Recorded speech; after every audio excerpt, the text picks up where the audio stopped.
El incremento de la participación de adolescentes y hasta niños en hechos violentos constituye uno de los problemas más graves que aquejan al país. Hoy, hay más de 1.700 menores recluidos por robo, violación y homicidio. La mayoría de infractores que se encuentran recluidos es por estar involucrados en estos delitos. Son 1.752 internos por estas faltas, de un total de 2.099 reclusos a nivel nacional. Estos se encuentran internados en los 9 centros juveniles de diagnóstico y rehabilitación que hay en el país, entre ellos Maranguita en Lima y Exfloresta en Trujillo, dos de los más peligrosos y en los que continuamente se producen actos de violencia. Delincuencia juvenil, legislación, tratamiento y criminalidad. Adolescente en conflicto con la ley penal es el sujeto comprendido entre los 14 y los 18 años de edad que comete un acto delictivo tipificado como una infracción por la ley y a quien una autoridad competente, en este caso un juez especializado, le aplica una medida socioeducativa. El mito de impunidad es falso, porque acorde a la legislación nacional y la Convención sobre los Niños y Adolescentes, si el adolescente es encontrado culpable, se hace responsable de sus actos y, si correspondiera, es privado de su libertad. No obstante ello, el proceso judicial está regulado otorgando garantías. Tratamiento de los derechos de los adolescentes infractores en la legislación internacional y nacional. Desarrollo de la legislación internacional. La Sociedad de las Naciones Unidas y la Organización de las Naciones Unidas dieron inicio a la creación de un sistema internacional de protección y promoción de los derechos humanos. La Declaración de los Derechos del Niño. Es deber de los adultos velar por el bienestar de los niños. Deben ser protegidos sin diferencias. Legislación y derechos. El Código Penal de 1924. Durante este código, la norma considera inimputables a los menores, por lo que se les aplicaba un tratamiento correctivo, ya que el menor en situación irregular era tratado como enfermo con una patología moral y era considerado un peligro para sí mismo y la sociedad. Así, se les podía dividir en tres conceptos: menores en situación de abandono, pervertidos sociales y jóvenes en peligro moral. El Código de Menores de 1962. Este código es el que introduce el primer sistema especializado para menores, a través del cual se podían dictar medidas de prevención, de acuerdo a la investigación y exámenes de personalidad que se le realizaba al menor, así como análisis de las causas de su comportamiento. Código de los Niños y Adolescentes de 1992 y el nuevo Código de los Niños y Adolescentes del año 2000. Esta nueva legislación promueve la protección integral, estableciendo un modelo de responsabilidad penal especial, por medio del cual el adolescente se hace responsable de las consecuencias de sus actos, enfrentando un proceso judicial con garantías sustanciales y procesales, así como un conjunto de medidas socioeducativas que van desde la amonestación hasta el internamiento. La criminalidad en cifras. En la actualidad, la delincuencia es uno de los problemas que más nos afecta como sociedad. Este problema tiene como principal responsable al Estado, ya que es quien debe promover y garantizar el desarrollo de políticas que sirvan para poder disminuir, aunque sea en un pequeño porcentaje, la delincuencia en el país. Con respecto a la delincuencia juvenil, se carece de mecanismos de prevención que ayuden a controlar el incremento de la delincuencia cometida por jóvenes. Sin embargo, en la actualidad, el Estado implementa políticas de prevención respecto a las conductas peligrosas en los adolescentes, trabajando tanto con las familias y todo su entorno. Tipos de infracciones que cometen los adolescentes. La mayor infracción que se ha cometido por los adolescentes es aquella contra el patrimonio. También se cometen las infracciones en contra de la libertad, en contra de la vida, el cuerpo y la salud. Luis Francia Sánchez, investigador y expositor en cursos sobre el Código de Responsabilidad Penal del Ministerio de Justicia y Derechos Humanos, asociado del Instituto Peruano de Derecho Procesal Penal, integrante de los grupos de trabajo conformados para la elaboración del Código de Responsabilidad Penal de Adolescentes y su reglamento.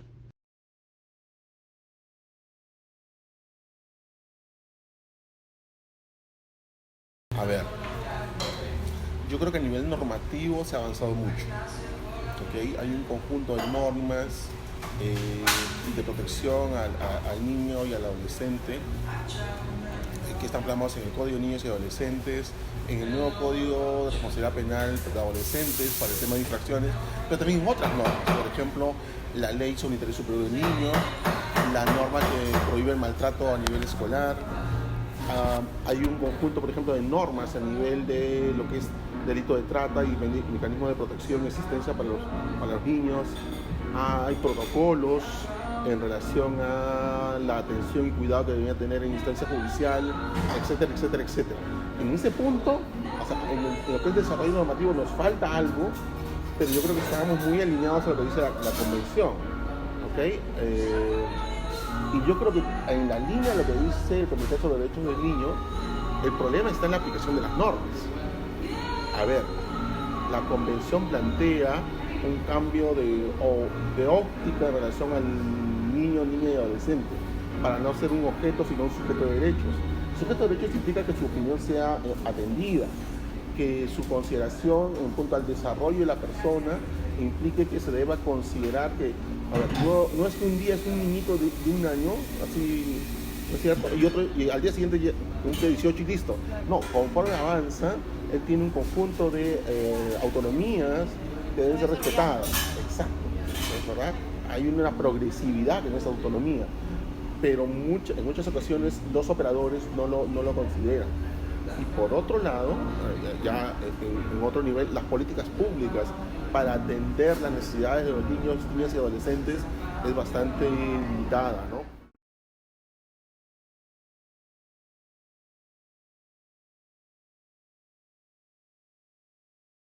Ya, a ver, ahí hay un tema claro. La convención nos dice que para todos los efectos es considerado un niño toda persona menor de 18 años, así que ahí no podemos hacer nada. Está en la convención los intentos que han habido en el Congreso para modificar la edad y reducirla. Tendríamos que denunciar la convención, tendríamos una sentencia de la Corte Interamericana de Derechos Humanos, así que por ese lado no. Ahora, el otro límite de edad, hacia abajo, ¿no es cierto? Inicialmente lo tuvimos en 12 y lo hemos subido a 14. ¿Es porque se le ocurrió a las personas? No, porque la estadística mostraba que los chicos entre 12 y 13 años no cometían infracciones, eran mínimas. Por lo tanto, se estableció la edad de 14 a 18. A mí me parece plenamente adecuado, ¿no? No obstante, sí reconozco que hay un vacío normativo y está en relación a cómo procesamos los casos de menores de 12 años que no son adolescentes infractores, pero que cometen infracciones o afectan el Código Penal, ¿ok? Y lo que no tenemos ahí es un procedimiento judicial para establecer cómo se define la aplicación de una medida de protección distinta a la medida socioeducativa. Una medida de protección es una medida limitativa en gran medida, porque me obliga a mí a participar en programas de recuperación psicológica, etcétera, etcétera. Ok, para definir esto, se necesita que el juez defina o determine que yo cometí la infracción, o basta la denuncia. Uno diría, desde un punto de vista garantista, que debería haber un mínimo de probanza. ¿Ok? Perfecto. Ese procedimiento no existe, ¿no es cierto? Porque el código se aplica de 14 a 18. Hacia abajo no se aplica. Ahí, ¿cuál es el proceso específico y las garantías? Hay un vacío. Y hay otro tema por determinar. A ver, es perfectamente entendible, ¿no es cierto?, que yo brindo una medida de protección a una persona de 13 años que comete una infracción, ¿ok? Sí, mereciera una medida de protección, pero ¿cuál es el límite hacia abajo? O sea, un niño de 5 años por error, o un chico de 4 años por error, jugando, un bebé manipula un arma y mata a alguien, supongamos eso, ¿también mereciera una medida de protección? O sea, no hay un límite hacia abajo también sobre la aplicación de una medida de protección. Ahí hay todo un conjunto de vacíos, ¿ok? Que deberían ser desarrollados con una norma distinta y específica, y en ese caso una modificación al Código de Niños y Adolescentes.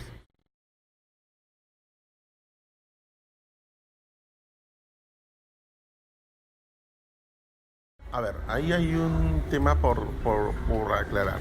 La Convención sobre los Derechos del Niño me dice que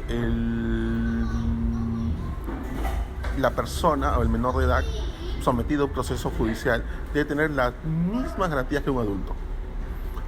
¿Cuál es el problema entonces? El modelo procesal que estamos aplicando desde el 2006, con el nuevo modelo procesal, me indica que hay una clara diferencia entre quien investiga y quien juzga. ¿Okay? Ese es un modelo acusatorio. Abandonamos el modelo inquisitivo. El problema es que a nivel del proceso para infractores teníamos un juez que conocía el caso, que investigaba, acompañó al fiscal y que sentenciaba. Ese era un modelo procesal insostenible.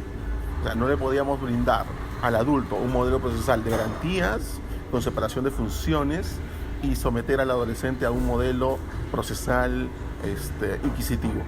Por eso hubo que regular un conjunto de disposiciones que sí, en verdad, traen muchas figuras del Código Procesal Penal del 2004 y las incorpora en este Código de Responsabilidad Penal del Adolescente Infractor. No obstante, hay algunas particularidades. Por ejemplo, protección a la intimidad e identidad de la persona, medidas de protección específicas, etc., plazos mucho menores, entre otros aspectos, ¿no? Pero ese es el tema esencial de por qué se trae ese modelo, o sea, establece un modelo acusatorio también para el infractor.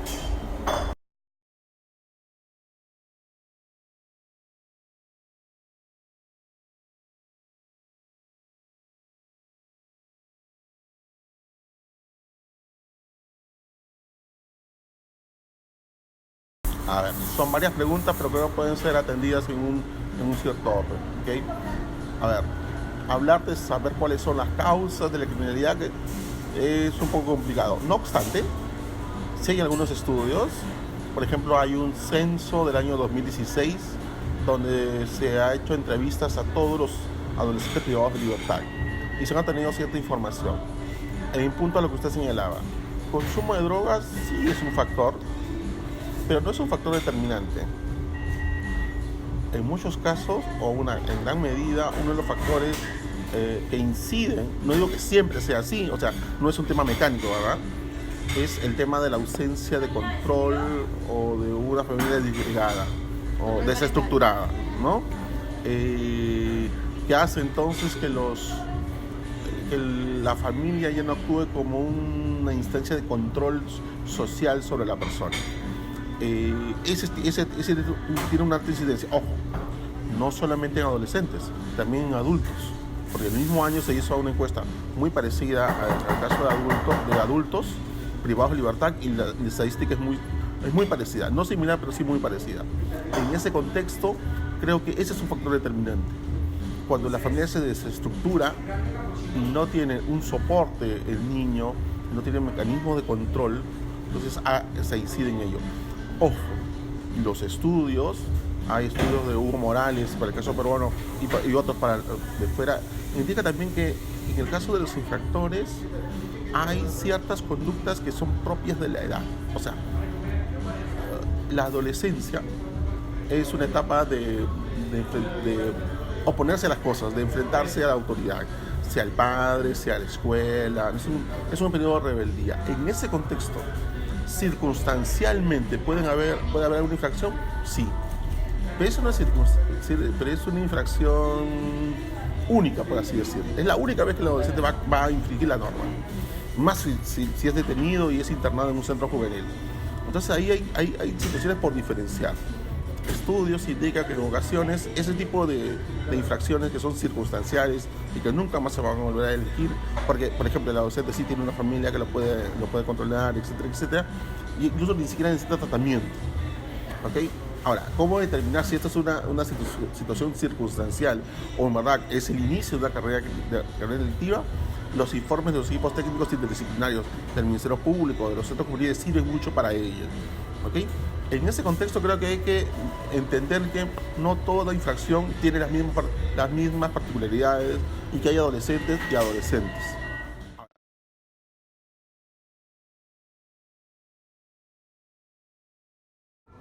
Que es complejo, ¿no? Penalmente no tiene ningún grado de responsabilidad. Socialmente sí, seguramente uno dirá que es un mal padre, Pero, veamos, pueden haber 2 o 3 hermanos y uno de ellos sea un criminal desarrollado y otros tengan otra carrera. Es decir, ahí no siempre hay una correlación entre mal padre y delincuencia, porque puede suceder totalmente a la inversa, ¿no? Responsabilidad, sí, responsabilidad civil, en punta a la reparación que pueda generar el daño causado por su hijo, ¿no? Lo que sí es cierto es que un tratamiento o el tratamiento al adolescente infractor gira o tiene como un elemento vital para ser exitoso o no la protección de la familia. El acompañamiento familiar, sobre todo en los centros de encierro, es muy importante. Y uno lo observa, ¿okay?, a partir de los casos que se conocen y de conversar con los profesionales de los centros juveniles, que efectivamente la familia puede ser un factor muy fuerte. Cuando, por ejemplo, ha habido un nivel de abandono de la familia y a partir de la infracción y que esa persona está recluida, la familia se vuelca a ayudarlo, se vuelca a estar con él, ese es un factor muy fuerte para mejora. Ojo, también puede ser un factor negativo. Cuando, por ejemplo, y hemos visto casos, la familia transmite al niño o al adolescente todos sus problemas. Que el papá le pegó a la mamá, que el papá se quedó sin trabajo. El chico encerrado, o sea, hay muchas veces en las cuales una visita, en lugar de ayudarlo, lo desestabiliza emocionalmente. Y también Baker Chamorro, asesor legal de la Oficina Transparencia y Corrupción en el Ministerio de Salud del Perú, exdirector de Política Criminológica en el Ministerio de Justicia y Derechos Humanos, ex coordinador de Dirección General de Política Criminal y Penitenciaria.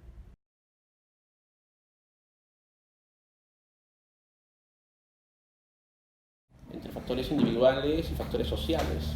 Por ejemplo, un factor individual histórico, pues, por ejemplo, que yo haya sufrido violencia doméstica desde muy temprana edad, ¿cierto? Y eso deja una marca indeleble en la persona, y cuando llega a ser adolescente, pues esto se traduce con un efecto espejo en que ella revierte su experiencia de violencia, pues lo vuelca hacia la sociedad cuando llega a la edad de la adolescencia.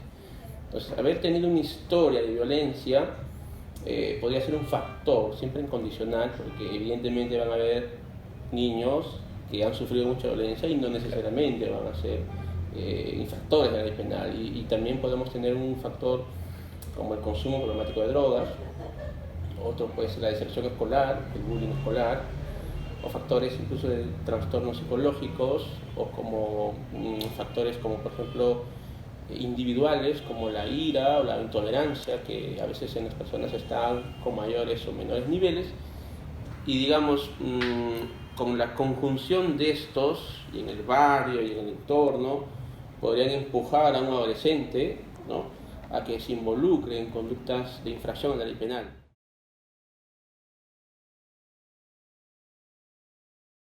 Lo que le da contenido a esto, lo que le da contenido es el enfoque de justicia restaurativa. Este enfoque en el mundo ha sido desarrollado en Estados Unidos y en Europa, que es un enfoque que a lo que apunta es resquebrajar, ¿no?, el tejido social que se daña con una conducta antisocial como una infracción a la ley penal, ¿no? Tenemos una parte que es la víctima y una parte que es el agente de la infracción, en este caso el adolescente. Cuando se produce un robo o una lesión en la calle, de lo que hay que hacer con la justicia restaurativa es curar ese tejido social que se ha dañado, ¿no? Esa expectativa tanto del adolescente que ha cometido la infracción como de la víctima que ha padecido la infracción debe ser saneada inteligentemente, estratégicamente, no con la justicia ordinaria que tenemos. Llega, trata a la víctima como un testigo y trata al adolescente como una persona a la que hay que reprimir con el derecho.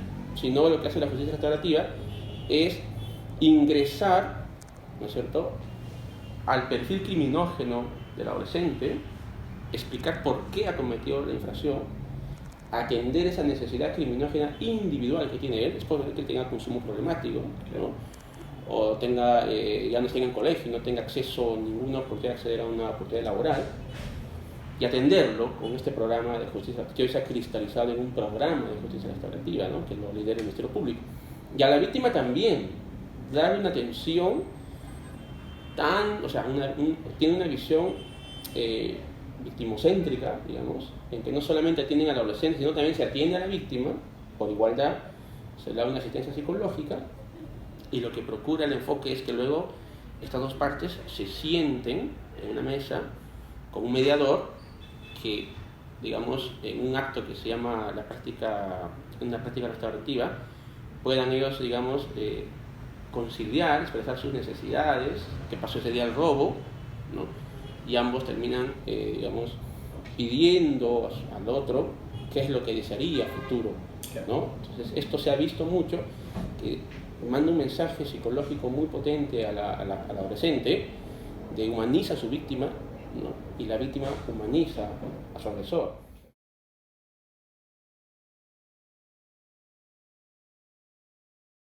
Yo creo que lo que hay que hacer, precisamente, y guarda coherencia con la pregunta, es para evitar estos daños colaterales de una infracción, es creo que llegar con este enfoque restaurativo que se va a aplicar de acuerdo, ¿no es cierto?, al perfil del adolescente. No tanto se va a focalizar en la infracción o en el bien jurídico que se ha dañado, sino va a tener un enfoque humanocéntrico en el adolescente y en su perfil histórico criminógeno, para aplicar una solución y que los efectos, ¿no?, si no se haga copartícipe a la familia en la solución. Porque el adolescente, respecto a un adulto que comete un delito, tiene mayor posibilidad de salir adelante, es decir, de no reincidir, ¿no?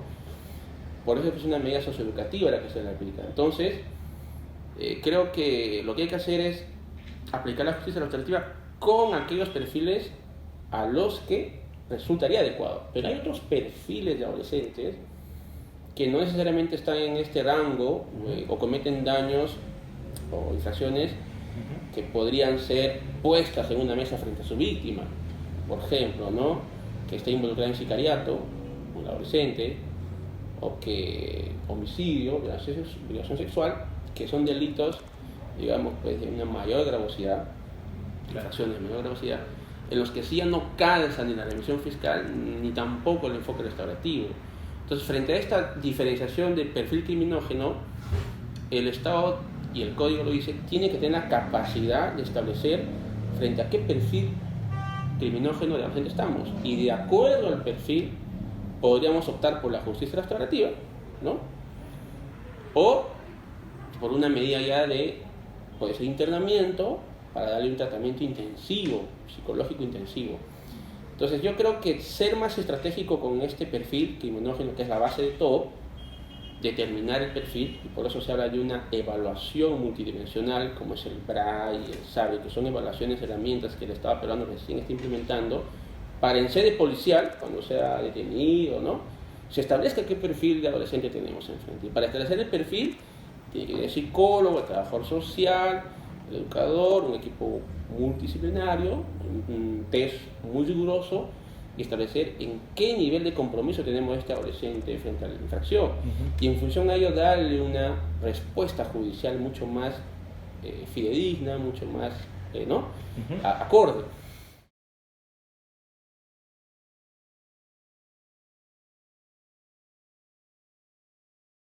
En la misma línea, decía que hay perfiles criminógenos muy marcados en la literatura y en el mundo, como es el perfil del adolescente episódico, ¿no?, o transitorio, que es el que comete una infracción de robo, hurto, y que bien lo podemos sacar adelante con un programa de acompañamiento como es la justicia restaurativa, ¿no?, visitando al colegio, acompañándole en sus notas, brindándole apoyo a sus padres para que consigan trabajo, porque lo que hace el enfoque es trabajar en la comunidad del adolescente para sacar adelante. Respecto al otro perfil que comete ya infracciones de mayor gravosidad, como el sicariato, homicidio, o está involucrado en crimen organizado, sí, ahí hay que marcar una pauta no digo que la solución sea el encierro, porque en Chile lo que hacen es el enfoque multisistémico, trabajan con el adolescente y con la familia, es decir, invierten un presupuesto elevado en él y en la familia, ¿no? Acompañan a los dos, no solamente al adolescente, con un enfoque multisistémico. Pero sí, muchas veces de pronto este adolescente pueda ser internado, ¿no? Pero para dar un tratamiento intensivo, a él y a la familia. No es tanto el hecho de que vaya a un centro juvenil, sino qué tratamiento le estamos dando, ya sea afuera o adentro. Creo que lo que hay que nunca perder de vista es la necesidad del adolescente individual. Respecto a eso, paso a los centros juveniles. Hoy los centros juveniles han sido, estaban en manos del Poder Judicial como por 20 años. Yo creo que han sido relegados, no tienen la presupuestación adecuada. Cuando me ha tocado visitar los centros juveniles, realmente la situación es, y duele decirlo, es mucho más caótica que los penales de adultos, ¿no? Hay algo como el que le llaman unos pabellones, como el tratamiento intensivo, como celdas de tratamiento intensivo, donde son derivados los chicos que se portan mal, se pelean, se cortan, agresiones fuertes que tienen adentro. Los chicos los ponen en estas celdas especializadas donde deberían darle un tratamiento intensivo, por eso le llaman el programa de asistencia intensivo, el PAI, pero que en realidad lo que son es celdas oscuras, sin luz, sin ventilación, o sea, sin nada. O sea, lo que realmente son es como que No, condiciones ves, no sé, se han visto películas antiguas donde los ponen a los leprosos, o sea, es tal cual. Y realmente es calamitoso porque tú dices, no tenemos la capacidad como para implementar un centro juvenil que debería ser como en Ecuador. Son colegios de fortalecimiento intensivo. O sea, no tienen una visión de celdas, de muros, de alambrados, no, sino son colegios donde los chicos van al colegio, van a sus clases, son tratados como alumnos, no son tratados como internos. Entonces, esto es porque el enfoque ha cambiado en el mundo, ya no deberían ser tratados como adultos, pero aún acá todavía cuesta, ¿no?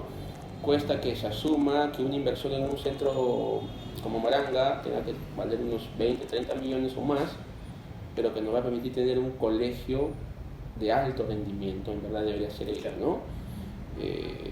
La crítica va en que el modelo de la inserción que se tiene hoy en día aún no está siendo traducido en presupuesto.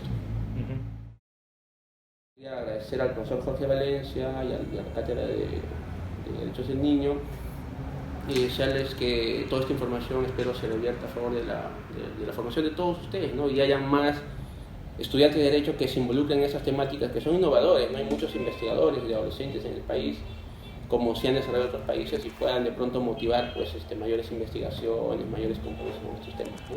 Gracias. A ustedes.